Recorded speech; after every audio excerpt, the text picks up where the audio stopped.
Hello guys, welcome to Biology Bomb and in this session we'll be talking about a double circulation क्या होता है, neurogenic myogenic heart क्या होता है and importantly various diseases of the heart उनको study करेंगे। Right, चलो शुरू करते हैं।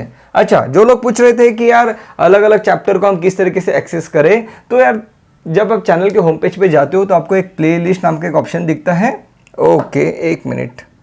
तो प्लेलिस्ट में जाके यहाँ पे चैप्टर वाइज सब वीडियोस जो है आप वहाँ पे चैप्टर वाइज एक्सेस कर सकते हो। यहाँ पे एक स्पेशल प्लेलिस्ट भी है जिसका नाम है के ट्रिक्स, उसको आप ज़रूर उसको जाके देखिए क्योंकि वहाँ पे इंपॉर्टेंट ट्रिक्स दी गई है ताकि आप वेरियस कंसेप्ट को मेमोराइज कर सको। चलो ओके, अच्छा यार एक चीज़ बताओ मुझे, एक क्वेश्चन कम्युनिटी पे पोस्ट में पूछा था, उस क्वेश्चन का आंसर मैक्सिमम लोगों ने गलत दे दिया। Right, if you want to try you can try.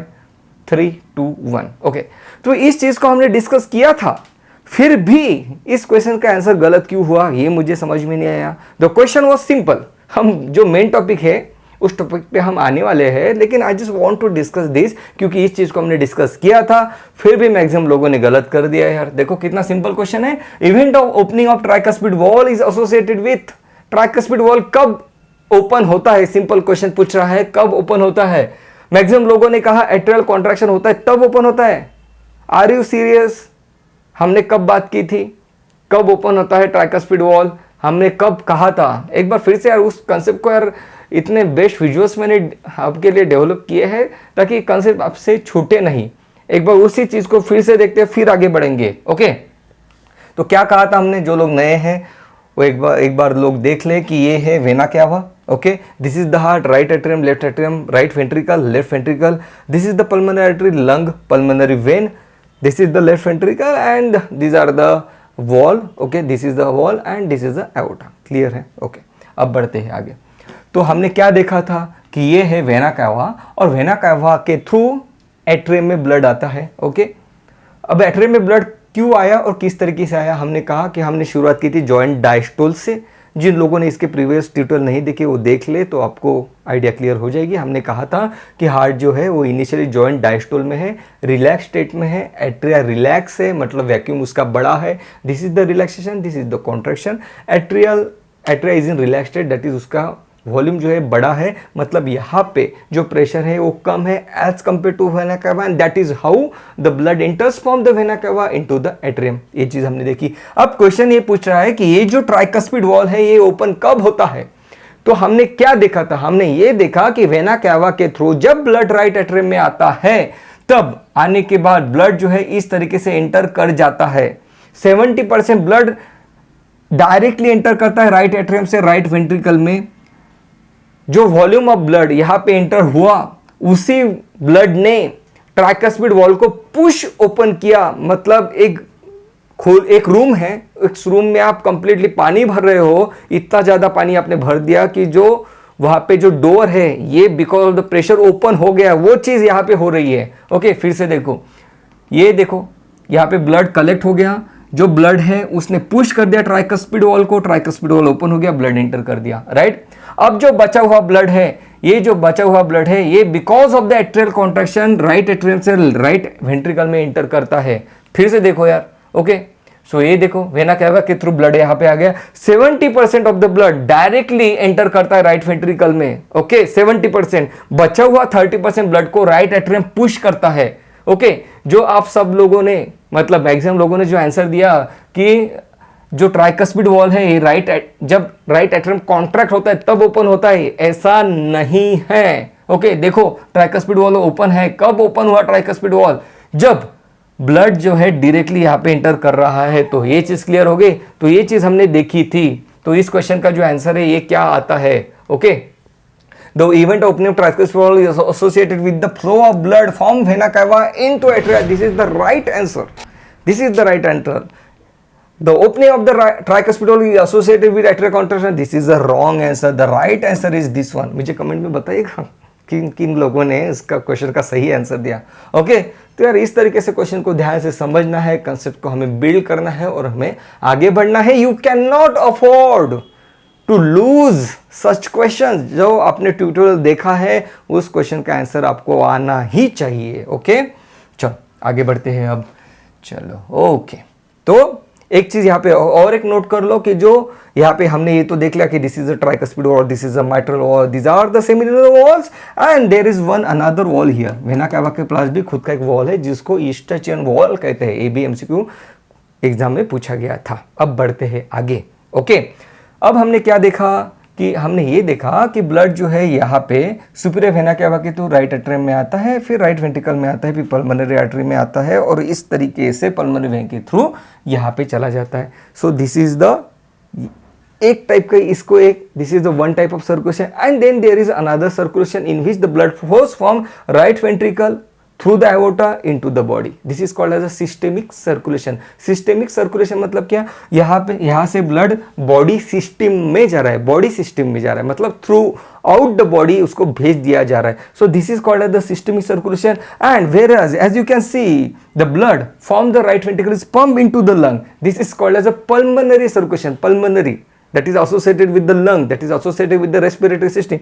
So this is called as a pulmonary circulation. So this is a pulmonary circulation and this is the systemic circulation, and in this way we can say that the human heart is having a double circulation. Simple सी चीज़ है, उसको क्या कहते हैं, human heart is having a double circulatory system. Okay, humans के पास double circulatory system है. One is pulmonary circulation, the other is the systemic circulation. एकदम simple सा concept है. ओके, अच्छा, एक क्वेश्चन पूछा था ऑल इंडिया 2003 में, प्लीज माइंड इट. जब भी आपको इस टाइप के यहाँ पे पॉपअप दिखने लगे तो उसको नोट कर लिया करो ध्यान से. ओके, तो ऑल इंडिया 2003 में पूछा गया था यार सिस्टमिक हार्ट किसको कहते हैं, सिस्टमिक हार्ट किसको कहते हैं. मान लो उस क्वेश्चन में, मतलब मान लो आपको ये वर्ड पता ही नहीं है सिस्टमिक हार्ट आप किसे कहते हैं, लेकिन अगर आपको कंसेप्ट पता है तो आप इस टाइप के क्वेश्चन के आंसर डिराइव कर सकते हो. क्वेश्चन ने पूछा था बताओ राइट एट्रियम राइट वेंट्रिकल को सिस्टमिक हार्ट कहते हैं या तो फिर लेफ्ट एट्रियम लेफ्ट वेंट्रिकल को सिस्टमिक हार्ट कहते हैं. राइट, अगर आपने कहीं भी पढ़ा भी नहीं होगा फिर भी अगर आपको ये चीज पता है कि सिस्टमिक सर्कुलेशन किसको कहते हैं तो आप ये बोल सकते हो कि left atrium and left ventricle को सिस्टमिक हार्ट कहते हैं. That was the question which was asked in all India 2003. Okay, अब बढ़ते हैं आगे. ऑल इंडिया 2004 में पूछा था the wall associated with the Eustachian wall, the wall associated with the vena cava, superior vena cava, it's called a eustachian wall. Okay, एक चीज और एक पूछी थी, जो यहाँ पे जो ऐसे नोड रहता है ये यहाँ पे रहता है. ओके, इसको भी आप नोट कर लो यार, यहाँ पे रहता है मतलब at the base of Eustachian wall रहता है वो सुपीरियर वेना कैवा और हार्ट का जो अटैचमेंट है वहां पे ऐसे नोड रहता है. एबीएमसीक्यू यार ये जो छोटी छोटी चीजें हैं ना आप नोट कर लिया करो, नहीं तो फिर आप भूल जाओगे. ओके, चलो अब बढ़ते हैं आगे. तो ये चीज आपको समझ में आ गई डबल सर्कुलेशन किसको कहते हैं. एक इंपॉर्टेंट चीज यहाँ पे जो एनसीईआरटी में दी गई है, एनसीईआरटी ने बताया कि पल्मोनरी सर्कुलेशन यार इस टाइप का होता है, सिस्टमिक सर्कुलेशन इस टाइप का होता है, and then there is another thing the NCERT is referring to which is called as a hepatic portal system. मान लो आप जो भी खाते हो, राइट, कुछ लोग क्या करते हैं बॉडी को डस्टबिन की तरह ट्रीट करते हैं. सामने दिखा खा लिया, और आगे की दुकान में गए सामने दिखा खा लिया. ओके, तो यार ये जो चीज़ें हैं हमें तो उसको क्या करना है, फिल्टर आउट करनी पड़ेगी यार चीज़ें. ओके, तो ये जो फिल्ट्रेशन की जो प्रोसेस है, food filtration, I am talking about a food filtration. Okay, तो इस चीज़ को डील करने के लिए यहाँ पे एक हेपेटिक पोर्टल सिस्टम दी है बॉडी में. वो चीज़ क्या है. ओके, सो यहाँ पे हमारे इंटेस्टाइन है. Okay, just a minute. So यहाँ पे हमारा इंटेस्टाइन है इस टाइप से इस टाइप से इस टाइप से. ओके, और इंटेस्टाइन में फूड का एब्जॉर्प्शन होता है. ओके, मतलब कार्बोहाइड्रेट प्रोटीन इनको ब्रेक डाउन करके ब्लड में डाल दिया जाता है.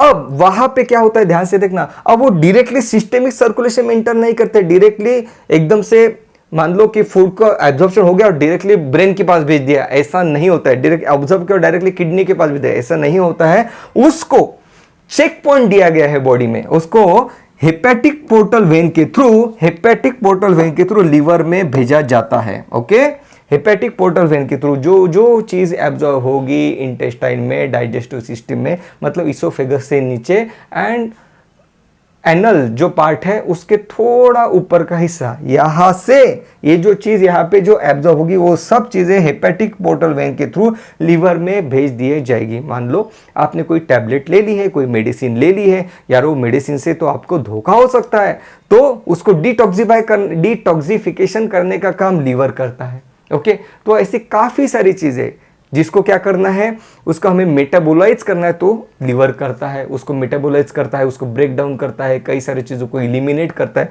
So that is the function of liver. Liver is such a kind organ यार, सब चीज़ें अपने ऊपर वो ले लेता है। जो जो इन्होंने एब्जॉर्ब किया, इन्होंने तो बिना देखे एब्जॉर्ब कर लिया, आपके इंटेस्टाइन ने एब्जॉर्ब करने के बाद लिवर में उसका प्रॉपर प्रोसेसिंग होता है।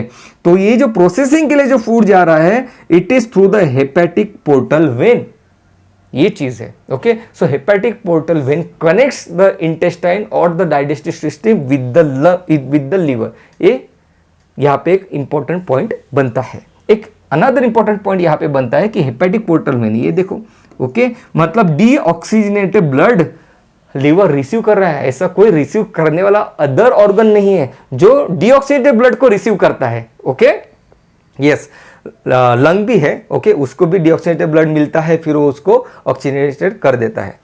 But we are talking about liver. So liver देखो क्या करता है, हेपेटिक पोर्टल वेन के थ्रू उसको डीऑक्सीजनेटेड ब्लड रिसीव हो रहा है, वो बेचारा उसके ऊपर काम कर रहा है, और उसके बाद ये देखो, उसके बाद वो क्या करता है, हेपेटिक वेन के थ्रू उसको वेना कैवा में डाल देता है उस ब्लड को, मतलब जो जो चीज़ें हमने खाई उसको सब वेना कैवा में डाल देता है, फिर जाके वो सिस्टमिक सर्कुलेशन में एंटर करेंगे।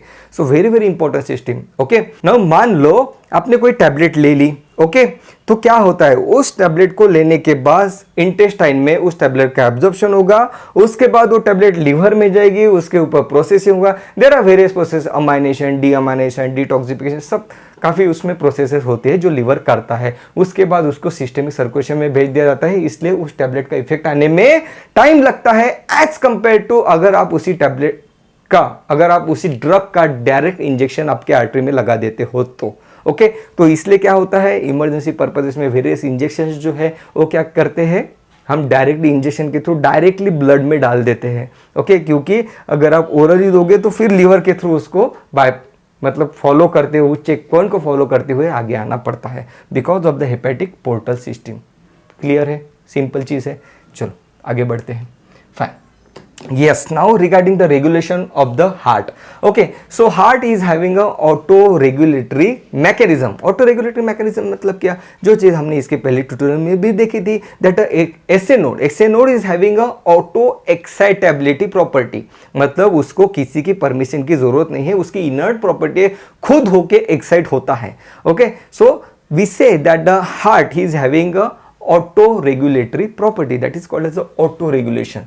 Okay, so that is how the heart shows the auto regulation, मतलब खुद होके खुद को रेगुलेट कर रहा है, उसको किसी के सिग्नल की जरूरत नहीं है बीट होने के लिए, इसे नोड खुद होके बीट करता है। Heart, human heart is also called as a myogenic heart. Myogenic मतलब उस जो मसल है, heart is a muscular organ. Okay, तो मसल के पास ऐसे नोड है, ओके, और ऐसे नोड के पास खुद की एबिलिटी है, खुद होके एक्साइट होता है, खुद होके बीट करता है। So that's why we say that the heart, human heart is a myogenic, myo मतलब muscle, okay, that is a myogenic heart, मतलब आप उसको बॉडी के बाहर भी निकाल दोगे तो हार्ट के पास ऐसे नोड है तो कुछ देर के लिए वो बीट करता रहेगा। ये एमसीक्यू प्रीवियस ईयर एग्जाम्स में आ चुका है कि मायोजेनिक हार्ट बाहर निकाल दो ह्यूमन बॉडी के बाहर तो कुछ देर के लिए वो बीट करता रहेगा, बिकॉज ऐसे नोड तो अभी एक्टिव है, वो थोड़ी देर के लिए बीट करता रहेगा।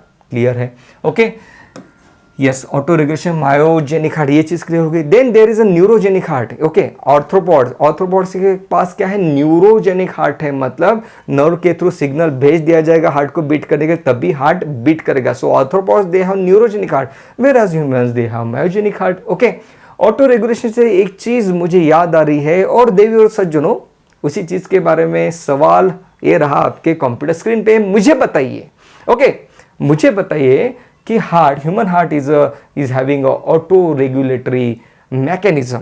ओके, तो मुझे बताइए जो न्यूमोटैक्सिक सेंटर है जो लंग को रेगुलेट करता है, लंग के फंक्शन को रेगुलेट करता है, वेयर इट इज लोकेटेड। आपके ऑप्शन से ये रहे आपके कंप्यूटर स्क्रीन पे, सेरेबेलम, पॉन्स, मेडुला, हाइपोथैलेमस। अगर पता होगा तो मुझे बताना।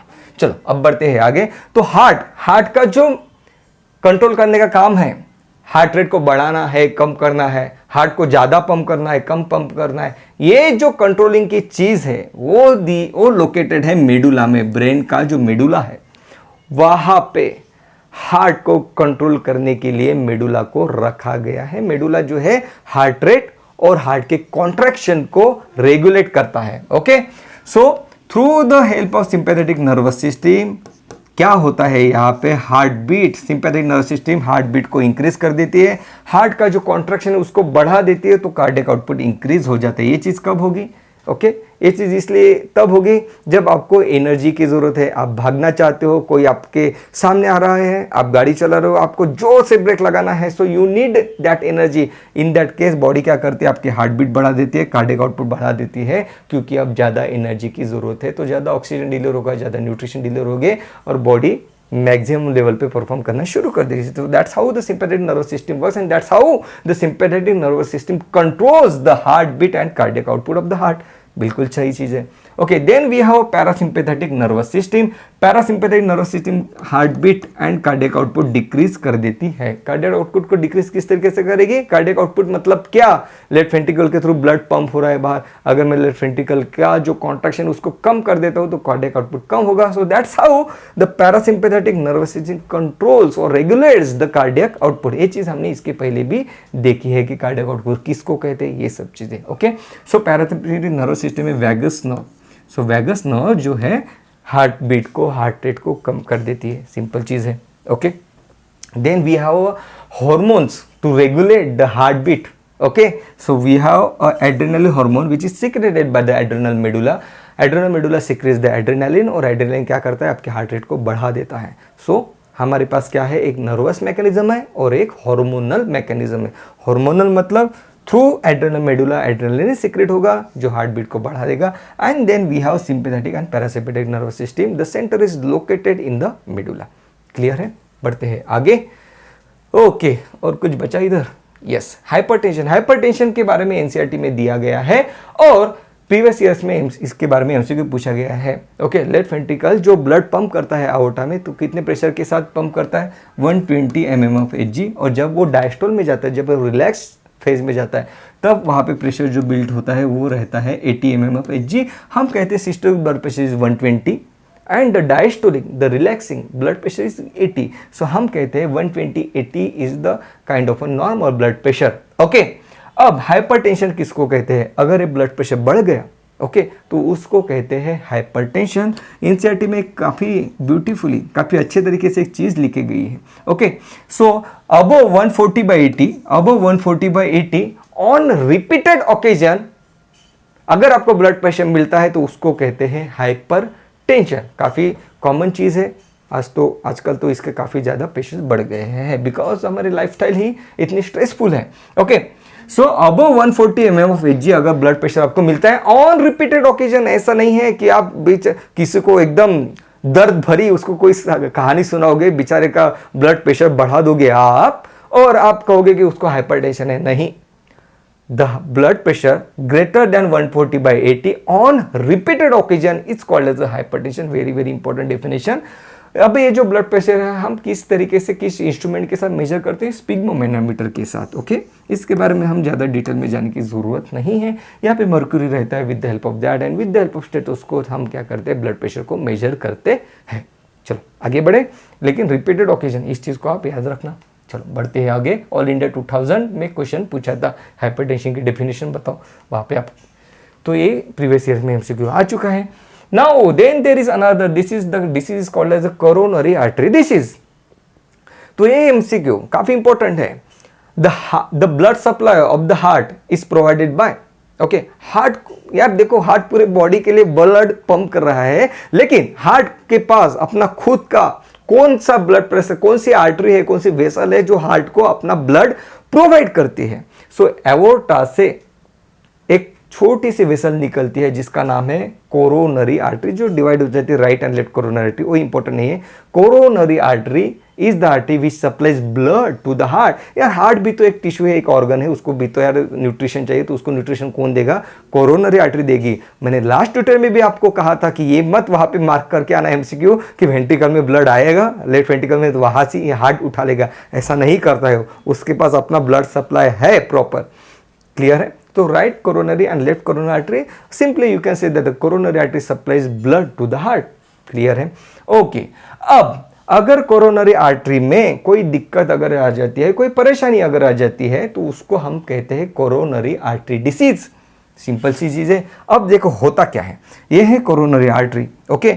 और then there is a disease which is called as atherosclerosis. अब क्या होता है, मान लो ये generally above 40 years of age में दिखाई देता है। जो लोग ज़्यादा ऑयली फूड खाते हैं उनमें क्या होता है, ऑयल मतलब लिपिड, अगर ज़्यादा हम लिपिड अगर खाने लगे तो ब्लड वेसल्स में लिपिड इस तरीके से डिपॉजिट होने लगते हैं, कोरोनरी आर्टरी में भी डिपॉजिट होने लगेंगे।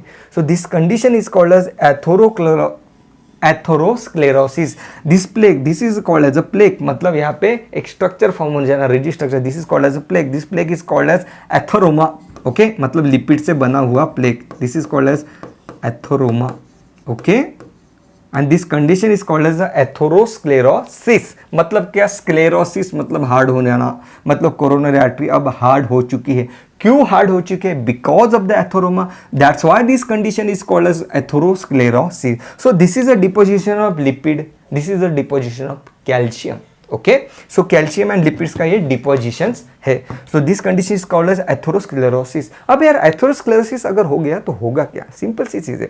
ये है कोरोनरी आर्टरी। कोरोनरी आर्टरी ये जो यहाँ पे जो हार्ट है, हार्ट का जो टिश्यू है उसको ब्लड सप्लाई कर रही है। अगर यहाँ पे एथेरोस्क्लेरोसिस हो जाता है, मतलब क्या हो रहा है, हम जो ब्लड सप्लाई है हार्ट का उसको कम कर रहे हैं, उसको कॉम्प्रोमाइज कर रहे हैं, तो क्या होगा, हार्ट ठीक से फंक्शन नहीं कर पाएगा, ओके। सो अबो 70%, ओके, ये जो यहाँ पे जो ब्लॉकेज है अगर ये 70% को अगर क्रॉस कर देता है तो क्या हो जाता है, तब ये जो हार्ट का जो फंक्शन है इतना कॉम्प्रोमाइज हो जाएगा कि हार्ट इन्फार्क्ट हो जाएगा, मतलब हार्ट का जो टिश्यू है डेड होने लगेगा because of the lack of blood supply. Blood supply नहीं जाएगा, ऑक्सीजन नहीं जाएगा, टिश्यू की डेथ होना शुरू हो जाएगी। सो 70% ये आपके एमसीक्यू में नहीं पूछा जाएगा, ये पोस्ट ग्रेजुएट लेवल का एमसीक्यू है। लेकिन एक बार ये एमसीक्यू प्रीवियस ईयर्स में आ चुका है कि उन्होंने क्या कहा था कि 90%, उन्होंने वर्ड यूज किया था कि 90% ऑफ द ऑक्लूजन अगर रहा कोरोनरी आर्टरी का, तब हम क्या करेंगे, ओके। ये एमसीक्यू प्रीवियस ईयर में पूछा गया है, उसके बारे में थोड़ी देर बाद बात करेंगे। लेकिन आपको एथेरोस्क्लेरोसिस समझ में आ गया। एथेरोस्क्लेरोसिस मतलब एथेरोमा के प्लेक्स फॉर्म होना। एथेरोमा मतलब क्या, लिपिड एंड कैल्शियम के plaques, these are the plaques, okay. The condition is called as atherosclerosis. Then there is another condition. That condition is called as arteriosclerosis. Arterio मतलब artery, sclerosis मतलब hardening. Okay.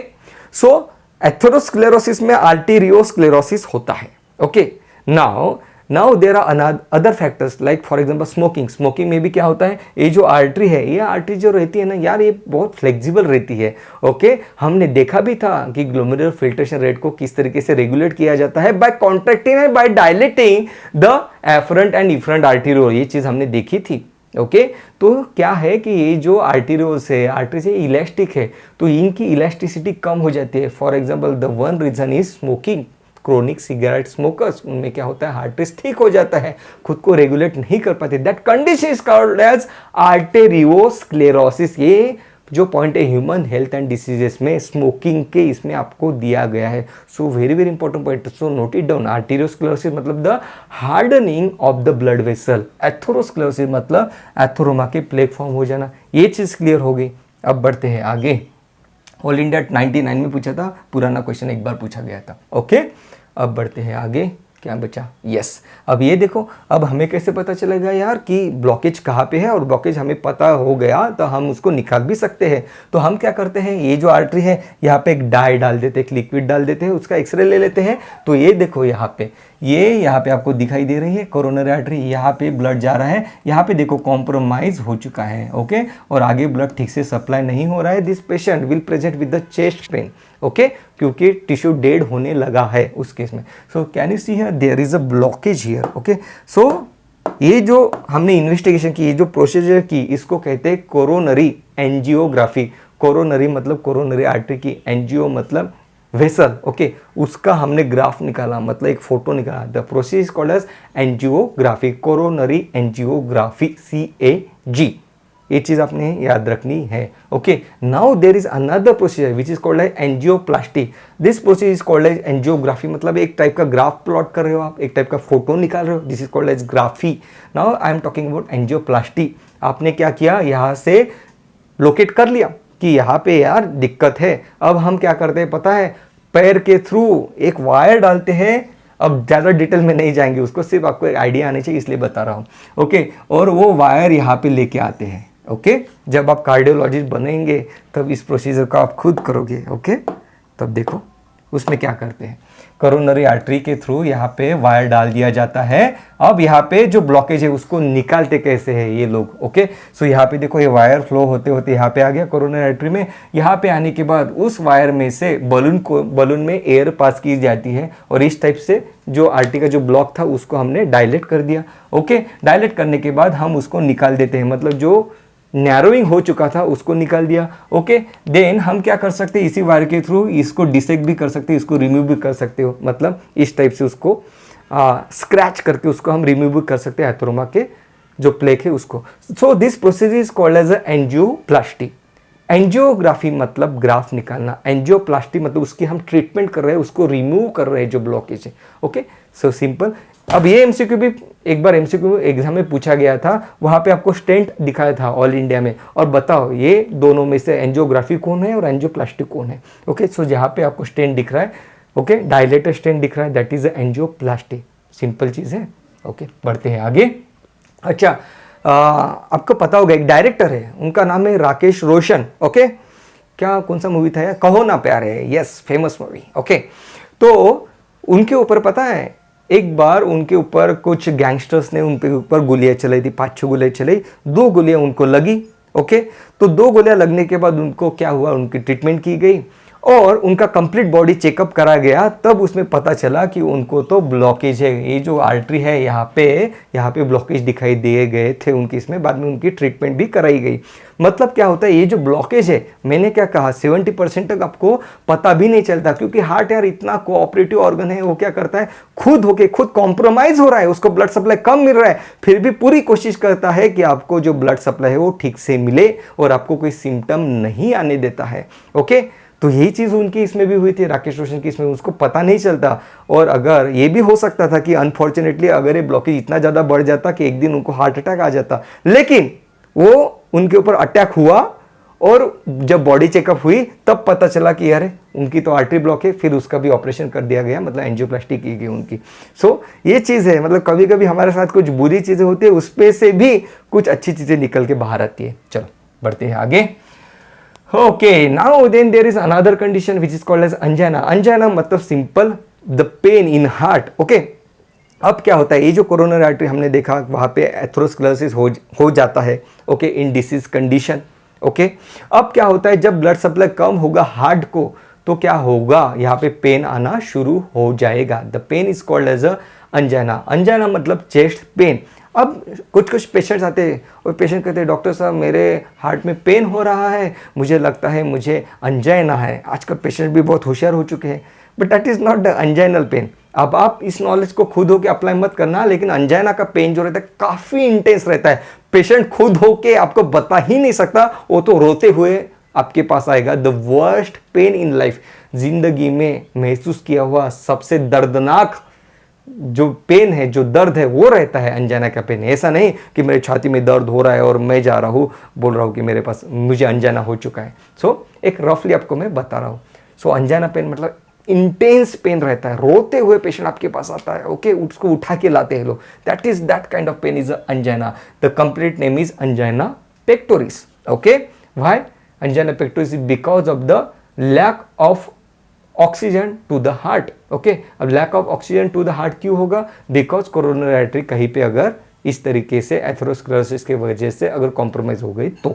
Okay, then there is another condition, the condition is called as heart failure. Okay, वही same चीज कि आपकी जो coronary artery है या फिर वेरियस डिसीजेस में कोरोनरी आर्टरी जो अगर कॉम्प्रोमाइज होगी तो हार्ट को ठीक से ब्लड सप्लाई नहीं मिलेगा, लेफ्ट वेंट्रिकल ठीक से पंप नहीं कर पाएगा। लेफ्ट वेंट्रिकल पंप नहीं कर पाएगा तो हम कहेंगे यार ये जो हार्ट है फेल हो रहा है। The condition is called as heart failure. Heart failure is also known as congestive heart failure. मतलब क्या होता है, ये जो लेफ्ट वेंट्रिकल है ठीक से ब्लड पंप नहीं कर पाएगा तो यहाँ पे ब्लड का कंजेशन हो जाएगा, and the condition is known as congestive heart failure या फिर CHF। Okay, so very important. चीजें क्लियर है। अब बढ़ते हैं आगे। Cardiac arrest, if there is a disturbance in the electrical activity of the heart then that condition is called as a cardiac arrest. Okay, electrical activity heart मतलब देखो coronary artery ही सबसे main important artery है। इन सब diseases को coronary artery diseases कहा जाता है।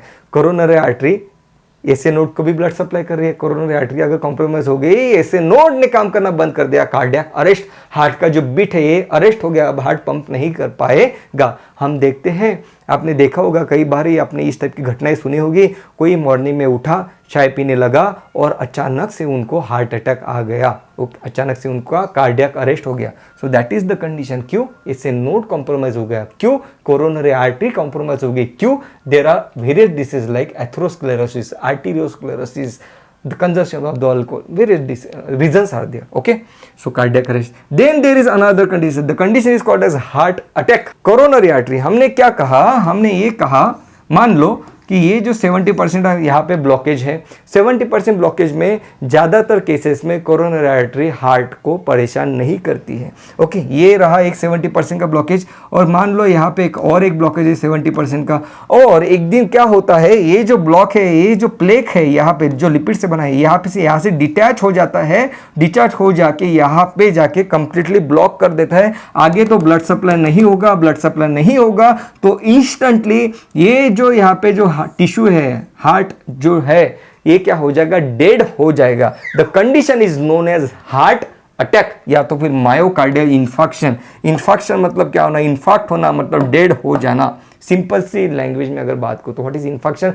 Infarct हो जाना, फट जाना। Okay, that is what is called as infarction. Myo मतलब मसल, कार्डियक मतलब हार्ट, हार्ट के मसल का infarction, this condition is called as heart attack, instant death. Okay, ECG में ये चीज पहले से आप पता कर सकते हो। दैट्स व्हाई आई एडवाइस, और आप भी आपके पेरेंट्स को एडवाइस करो कि once a year annual checkup आपने करना चाहिए, ब्लड इन्वेस्टिगेशन करना चाहिए, ईसीजी आपने करना चाहिए, क्योंकि उन सब डिसीजेस में ये जो चीज़ें जो हम बात करें 70% जब तक ब्लॉक रहता है, हार्ट किसी को परेशान नहीं करता, तो ये सब चीज़ें वहाँ पे दिखाई देती है ईसीजी में। ओके, सो हमने देखा कार्डियक अरेस्ट, हमने देखा हार्ट अटैक। ये चीज़ आप ध्यान में रखना, एनसीईआरटी में भी दिया है। कार्डियक अरेस्ट जो टर्म है, ये हमने इलेक्ट्रिकल एक्टिविटी डिस्टर्ब जब हो जाती है हार्ट की, उसके लिए रिजर्व करके रखा है। ये चीज़ क्लियर हो गई। Okay, irregular heart rhythm, okay, उसका नाम आपने पता होना ज़रूरी नहीं है। Okay, atrial flutter, atrial fibrillation, these are the names given for the irregular heart rhythm. लेकिन इरेगुलर हार्ट रिदम को रेगुलेट करने के लिए आर्टिफिशियल पेस मेकर डाला जाता है। ये एमसीक्यू प्रीवियस ईयर में पूछा था। तो इरेगुलर हार्ट रिदम अगर मुझे क्योर करना है तो मुझे आर्टिफिशियल पेस मेकर डालना पड़ेगा। The natural pacemaker is the SA node, the natural pacesetter is the AV node. अगर ये दोनों खुद से ठीक से काम नहीं करे तो हम आर्टिफिशियल डालेंगे to regulate the irregular heart rhythm. Okay, तो ये चीज़ एक बार एमसीक्यू में पूछी गई थी। ओके, एमसीक्यू में क्या पूछा गया था यार, किसी को अगर वो एमसीक्यू इस तरीके का था कि किसी की अगर कोरोनरी आर्टरी अगर कॉम्प्रोमाइज हो गई है तो उसमें हम ये डालेंगे क्या? आर्टिफिशियल पेसमेकर डालेंगे? बिल्कुल नहीं डालेंगे। उस केस में हम एंजियोप्लास्टी करेंगे। इरेगुलर हार्ट रिदम रहा तो उस केस में हम क्या करेंगे?